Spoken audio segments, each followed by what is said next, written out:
15 August ध्वजारोहण आणि नाराजीचं कारण हे जणू समीकरणच झालंय। आधी रायगडच्या ध्वजारोहणावरून नाराजी नाट्य रंगल्यावर आता नाशिकमध्ये ध्वजारोहणाची संधी न मिळाल्यानं भुजबळ नाराज आहेत अशी चर्चा आहे।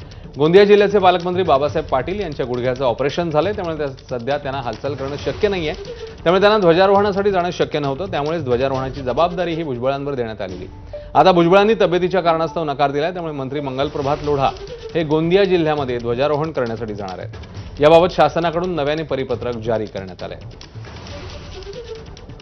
तर नाराजीच्या चर्चांवर भुजबळ काय म्हणतायत ते पाहूया।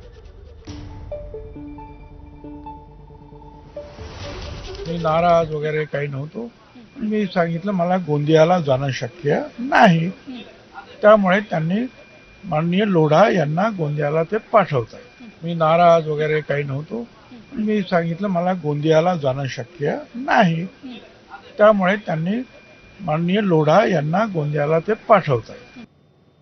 तर भुजबळांच्या नाराजीच्या चर्चांवर सुप्रिया सुळे, बाळासाहेब थोरात आणि मंत्री बावनकुळे काय म्हणतायत ते पाहूया।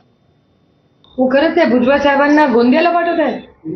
एवढे सिनियर मोठे नेते आहेत आपल्या राज्याचे, ते बरोबर आहे तुमचं सिनियरिटी वाईज भुजबळ साहेबांनी नाशिकलाच करायला पाहिजे, अगदी बरोबर आहे त्यांचं। आणि एवढ्या वयाचा अनुभवाचा उपमुख्यमंत्री राहिलेले ते राज्याचे, खूप मोठा अनुभव आहे भुजबळ साहेबांचा, अगदी बरोबर आहे। भुजबळ साहेबांनी नाशिकलाच केलं पाहिजे एजेंडावर। आता काय सांगायचं, छगन भुजबळ फार ज्येष्ठ नेते, ते खरं म्हणजे त्यांनी खूप सहन करतात असं मला वाटतं। त्यांनी एवढं सहन नाही केलं पाहिजे। काय कशा करता सहन करायचं त्यांनी एवढे अवहेलना शब्द वापरतो आपल्या या नेत्याची, नाशिकच्या नेत्याची एवढी अवहेलना तो सहन करतो, जनता नाही सहन करणार, त्यांनी नाही सहन केलं पाहिजे। हे झेंडावंदना करता केलेली व्यवस्था असतं। आता रायगड आणि नाशिकला पालकमंत्री पदाचा तिढा आहे, तर हा सुटण्यापर्यंत पर्यायी व्यवस्था आपण झेंडावंदनाची करतो।